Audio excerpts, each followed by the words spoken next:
25 years. That's the number they gave me. Not a sentence, but a geological measurement. 25 years of slow, silent, relentless accumulation.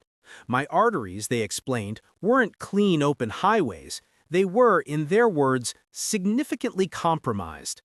I was 48 years old. I ran the occasional 5K, I ate the healthy salads, and in the space of a 15-minute consultation, I was handed a diagnosis that felt like a blueprint for a future I didn't order.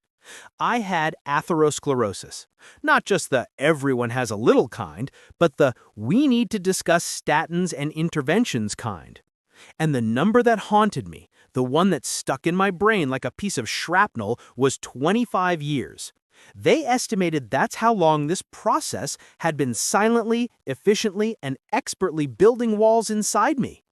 I walked out of that office not as a person, but as a plaque-filled statistic. A walking, talking, I told you so from every health magazine I'd ever ignored. The first thing you feel isn't fear, not really. It's a profound, cold sense of betrayal. My body had been working against me in secret. It was a construction project I hadn't approved, building a fortress that was actually a prison, and the walls were closing in.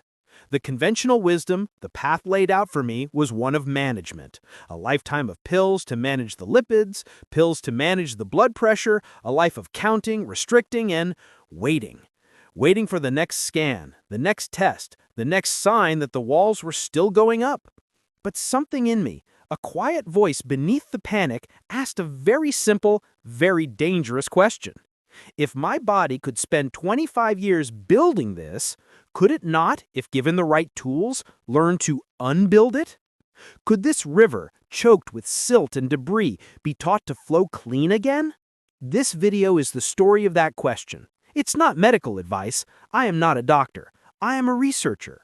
I am a biographer of my own biology, and what I found, what I learned, and what I did didn't just change the numbers on a scan, it changed the very definition of what I thought health was. The first thing I had to do was throw out the central metaphor. We're told our arteries are pipes, simple plumbing. If they get clogged with gunk, you either roto-rooter them with a procedure or you use a chemical drain cleaner, a pill, to reduce the gunk, cholesterol, in the system. But this is fundamentally wrong, and it's the first lie that keeps us sick. Your arteries are not dead pipes. They are living, breathing, exquisitely intelligent rivers. The wall of the pipe, the endothelium, is a single-cell thick tapestry, a living, dynamic barrier that decides, moment by moment, what to let into the bloodstream, what to keep out, and how to respond to the flow. It's a bouncer, a chemist, and a signaling station all in one. The plaque, I learned, wasn't just gunk floating down the river that got stuck. The plaque was a response. It was the riverbank itself, the endothelium, being injured, and the body's attempt to patch the hole. Think of it like a pothole in a road. The first injury, the first crack in the asphalt, is inflammation, just a small bit of damage. The body, seeing this damage, this pothole, does what it's designed to do. It sends a patching crew. This crew, in our analogy, is cholesterol, specifically LDL particles. They arrive at the pothole to patch the damage. But if the source of the injury, the thing causing the potholes, the constant, heavy, damaging traffic, never stops, the patching crew never leaves. They keep piling on more patch and more until the patch itself, the plaque, becomes the obstruction. The problem wasn't the patch. The problem was the pothole. The problem was the inflammation. And that was my first breakthrough. I had to stop obsessing over the cholesterol, the patch, and start obsessing over the inflammation, the pothole. What was causing the relentless systemic fire in my body that was turning my endothelium into a cracked and cratered roadway? This was the question that changed everything. My entire life, I had been diligently avoiding the patch crew, eating low-fat, low-cholesterol, while I was, metaphorically, driving a convoy of steamrollers over my own roads, fueled by sugar, stress, and a profound misunderstanding of food. This paradigm shift is the key. If you are struggling with this, if you're trying to lower your numbers and feeling frustrated, ask yourself, are you fighting the patch or are you fixing the road? Let me know in the comments what your pothole was, that one thing you were doing thinking it was healthy that was actually part of the problem. For me, it was healthy whole grains, which for my system were just a 24/7 sugar infusion, a constant source of inflammation. But I'll get to that. The search for this source of this inflammation, this pothole creator, became my life. I read every study, every meta-analysis, every book from renegade doctors and tenured professors I could find. And the first culprit I found was obvious, but in a way I didn't expect: sugar. Not just the white stuff in the bowl, but the hidden insidious sugars.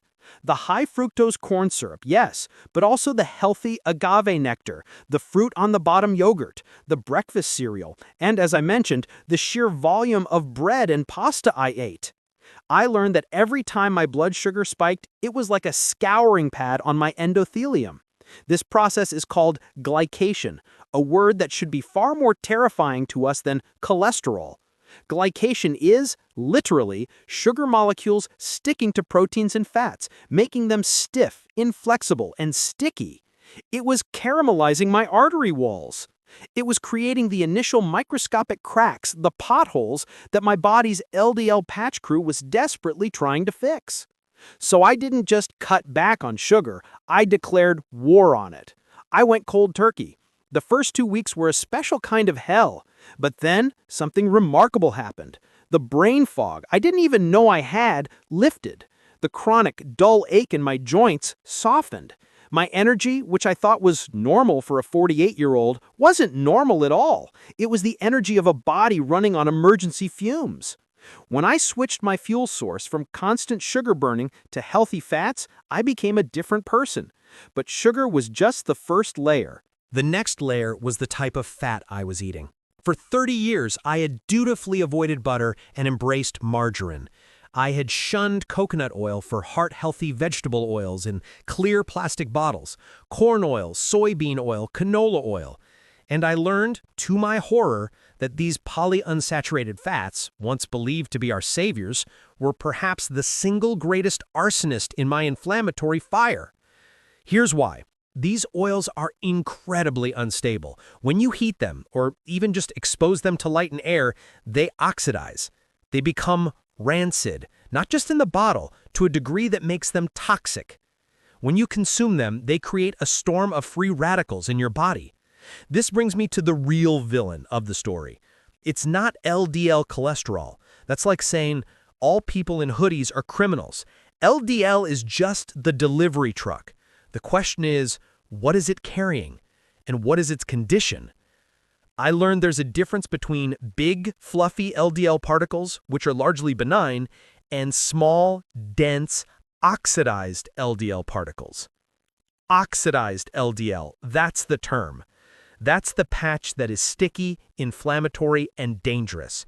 That's the patch that doesn't just fill the pothole, but actively digs it deeper. And what oxidizes the LDL? What turns the benign delivery truck into an inflammatory weapon? You guessed it, sugar and those unstable vegetable oils. I was, in effect, pre-rusting my own cholesterol before it even got to the artery wall. I was marinating my patch crew in acid. I threw out every bottle of clear, healthy oil. I went back to the fats our ancestors used: extra virgin olive oil, the real stuff, cold-pressed in a dark bottle, avocado oil, and yes, butter and ghee from grass-fed cows. This wasn't about low fat anymore. It was about right fat. It was about giving my body stable, non-inflammatory building blocks. And this systemic fire, this inflammation, it wasn't just burning in my arteries. It was a low, dull ache in my knees after a walk, a stiffness in my fingers in the morning. I was so fixated on the silent killer I could barely see. I was ignoring the loud, aching ones I felt every day.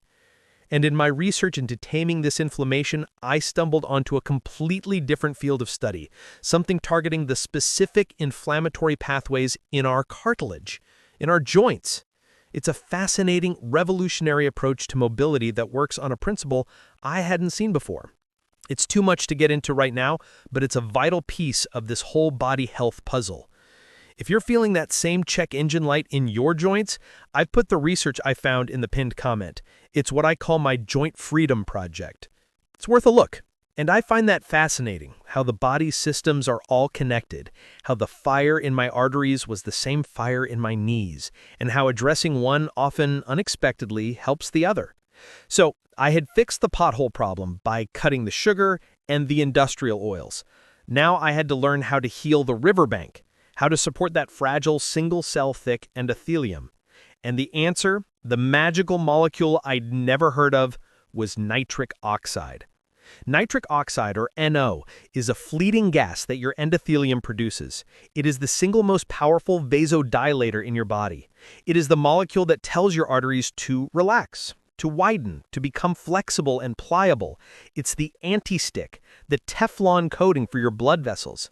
When your endothelium is healthy, it produces a steady, beautiful puff of nitric oxide, which keeps blood flowing smoothly and prevents anything, platelets, white blood cells, cholesterol patches, from sticking. But my 25 years of damage meant my endothelium was scorched. It had lost its ability to produce this magical gas. My river wasn't flexible. It was a stiff, brittle, non-compliant tube. I had to become a nitric oxide farmer. And the way you do that is you eat your greens. But not just any greens, specifically greens high in nitrates. Arugula, that pepperiness, is the good stuff. Spinach, beets, celery. Here's the miracle. You chew a piece of arugula. The bacteria on your tongue, the good bacteria, convert the nitrate in the arugula to nitrite. You swallow. Your stomach acid then converts that nitrite into nitric oxide, which is absorbed into your bloodstream and immediately goes to work, healing your arteries, telling them to relax, to breathe. I became obsessed. I started my day with a rocket fuel smoothie, packed with spinach and beet powder. I ate a huge arugula salad with olive oil for lunch every single day. I wasn't just eating a salad. I was consciously and deliberately manufacturing the one molecule that could reverse the stiffness in my arteries. It was empowering. I was no longer a victim. I was a chemist, and my kitchen was my lab. But there was a problem. Many people, I learned, can't make this conversion. Why? Because for years we've been told to kill the bacteria in our mouths with harsh, antiseptic mouthwash. That blue minty burn was the sound of me destroying the very microbiome I needed to create my life-saving nitric oxide. I threw out the mouthwash. I switched to a simple saline rinse. I started taking a dental-specific probiotic. It sounds crazy, doesn't it? That the key to my heart health was on my tongue. But this is the new science. This is the interconnectedness of the human body. If this idea that your oral microbiome is directly linked to your cardiovascular health is new to you, do me a favor and tap that like button. It's a small click, but it tells the algorithm that this information matters, and it might just save someone from using that antiseptic mouthwash tonight.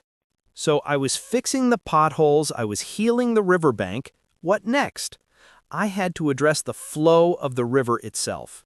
And that meant exercise. But again, not the exercise I thought. I used to be a chronic cardio guy, long, slow, grueling jogs that, I now learned, were probably just increasing the cortisol, the stress hormone, in my body, which is, you guessed it, profoundly inflammatory. I switched my entire philosophy. I learned about anasana exercise, or high-intensity interval training, HIIT, short, 20-second bursts of all-out effort on a bike, sprinting up a hill, even bodyweight squats, followed by a minute or two of recovery. This, I learned, was the most potent signal to the body to increase endothelial function. It was like a workout for my arteries, forcing them to dilate and constrict, rebuilding their flexibility. And it also, crucially, improved my insulin sensitivity, meaning my body needed less insulin to handle the, now very low, sugar I was eating, further reducing inflammation. But there was another part of the flow, and this was the hardest one to face. It was stress. I was a classic type A, always on, always checking emails, always slightly agitated.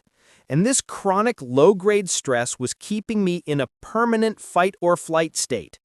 This state dumps cortisol and adrenaline into your blood. These hormones are designed for short-term survival, to help you run from a tiger, but they are poison when they're on a 24/7 drip. They tell your arteries to constrict, to tighten. They raise your blood pressure. They make your blood stickier by activating platelets, all in preparation for an injury that never comes.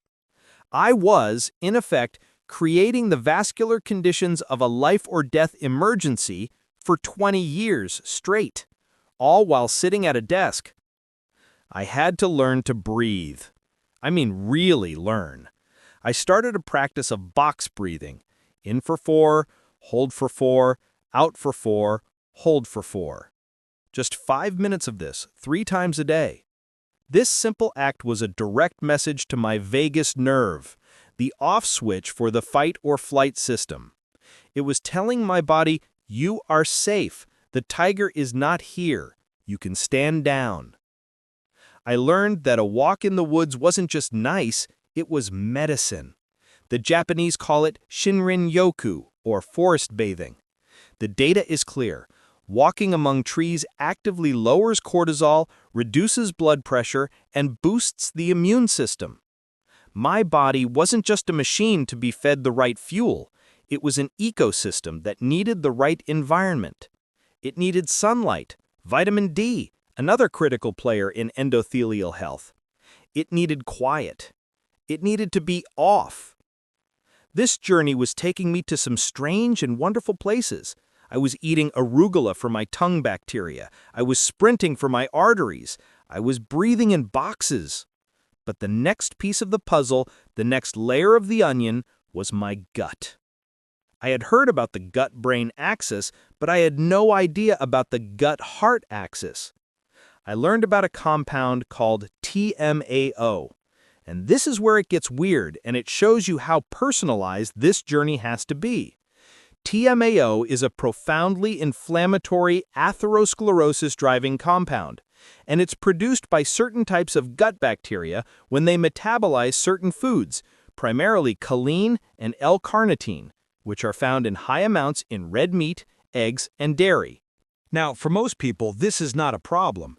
But for some people who have an overgrowth of these specific bad bacteria, eating a steak or a plate of eggs is like pouring gasoline on their inflammatory fire. I got a test, a comprehensive gut microbiome analysis, and my results came back clear as day. I was a high TMAO producer. My gut was filled with the wrong kind of bacteria. The healthy eggs I was eating for my good fats were, for me, a problem. This discovery was a bombshell. It wasn't the food, it was the interaction between the food and my unique internal ecosystem. I had to become a gardener. I had to weed my internal garden of these TMAO-producing microbes and plant a new, diverse, healthy crop. How? Probiotics? No. That's like planting a few seeds in a burning forest. I needed to change the soil. And the soil is fiber. Prebiotic fiber. This is the food that only the good bacteria can eat. I started eating a radical diversity of plants. Not just my arugula, but asparagus, leeks, garlic, onions, all prebiotics. I discovered jicama. I ate Jerusalem artichokes. I started fermenting my own foods, sauerkraut, kimchi, kefir, to constantly introduce new, beneficial helper microbes. My plate, which used to be 50 shades of beige, was now a riot of color. I was eating 30+ different types of plants every single week. It was a chore at first, but it became a game, and my body responded. My digestion, which I thought was fine, became flawless, and I knew that deep inside, the ecosystem was shifting. The inflammatory TMAO factory was being shut down, and a new anti-inflammatory short-chain fatty acid factory was being built in its place.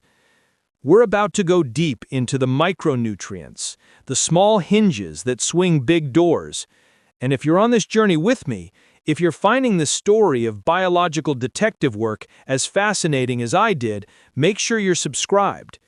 This community is for people who aren't afraid to ask why and dig for the real answers, so I hope you'll join us. Now, let's talk about the secret weapons, the micronutrients that are almost never discussed in a standard doctor's visit. The first one is vitamin K2, not K1, which is in leafy greens and helps your blood clot, K2. This is the calcium-directing vitamin. This was, perhaps, the single most important unbuilding tool I found. You see, the final, stable form of plaque, the kind that makes an artery brittle and hard, is calcified plaque. The calcium that should be in your bones and teeth ends up in your arteries, turning them into, well, bone. K2's job, its entire job, is to act as a traffic cop for calcium. It activates a protein called MGP, matrix GLA protein, which literally grabs calcium out of soft tissues like your arteries, and another protein called osteocalcin, which deposits that calcium into your bones where it belongs. My God. I read this and I was floored. For 25 years, I had been accumulating calcium in my arteries, and for all that time, there was a vitamin whose specific purpose was to prevent and possibly even reverse that. And our modern diet is almost completely devoid of it. Where do you get K2? From fermented foods, that sauerkraut and kimchi I was now eating, and most potently, from the organ meats and fats of grass-fed animals. Animals that eat fast-growing green grass, high in K1, convert it in their bodies to K2, which is then stored in their fat, liver, and dairy. I had been avoiding these foods like the plague. I started eating grass-fed ghee. I started taking a high-dose K2 supplement, the MK7 form specifically. I was, in effect, telling my body, hey, you know all that scaffolding you built in the wrong place? It's time to take it down, and here are the tools. The next one, magnesium. If nitric oxide is the relaxation signal, magnesium is the relaxation mineral. It is the mineral that physically allows the smooth muscle cells in your artery walls to relax. A deficiency, which over 70% of the population has, leads to a state of chronic low-grade constriction, or vasospasm. It's like your arteries are always in a slightly clenched fist. I started supplementing with magnesium glycinate before bed. The first effect I noticed was my sleep. It became deep, profound, restorative. But I knew that on a microscopic level, I was giving my arteries the mineral they needed to unclench, to let go, to finally relax. This was no longer just a diet. This was a biological restoration project. I was rebuilding my body, molecule by molecule. And then came the final, most profound piece of the puzzle, autophagy. The word literally means self-eating. It is your body's innate, evolutionary, and profoundly intelligent recycling and cleanup process. When autophagy is turned on, your cells go into a repair and recycle mode. They hunt down old, damaged, misfolded proteins, rusty or oxidized components, and yes, the inflammatory lipid-filled foam cells that are the core of arterial plaque. And they digest them. They break them down into their raw materials and use them to build new, healthy, functional parts. Autophagy is the body's way of unbuilding. It is the process that takes down the fortress of plaque from the inside out.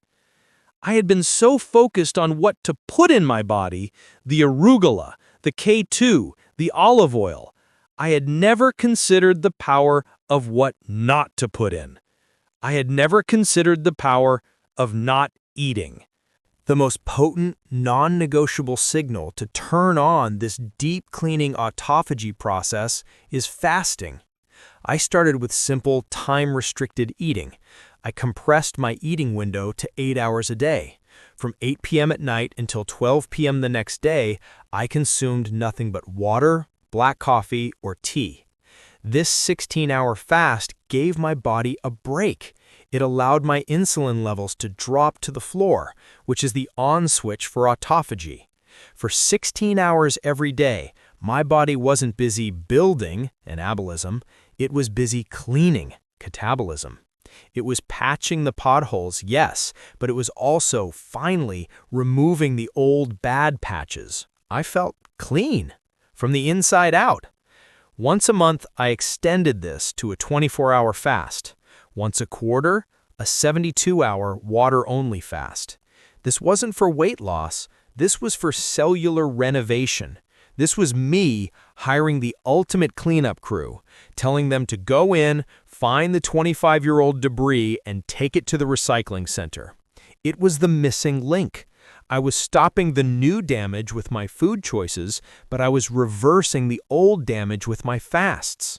This combination, the right fat, low sugar diet to stop the inflammation, the nitric oxide farming to heal the endothelium, the micronutrient support, K2, magnesium, to redirect the traffic, and the intermittent autophagy to clean up the mess, this became my life. It wasn't a diet, it was a protocol. It was my system, and I followed it, not with the grim obligation of a patient, but with the curiosity and excitement of a researcher.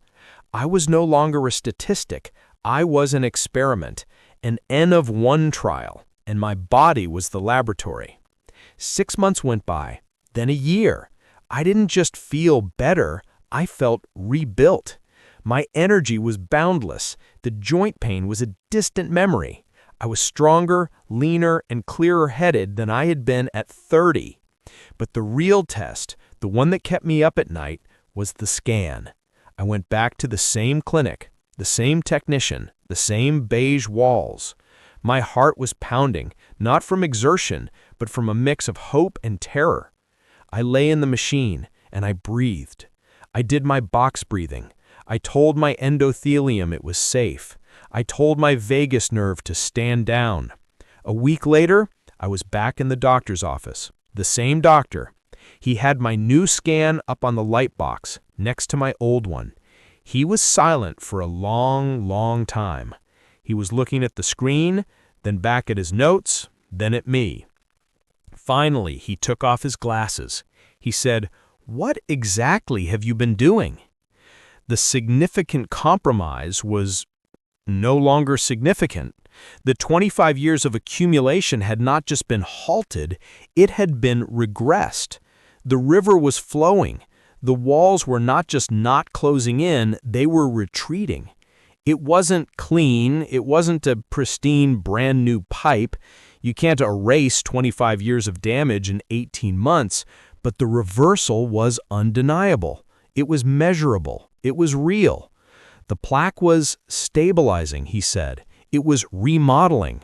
The soft, inflammatory plaque, the dangerous kind, the kind that ruptures and causes the heart attack, was shrinking.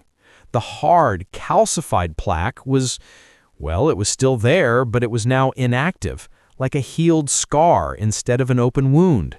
The pothole had been filled, paved over, and the road was open. We talked for an hour.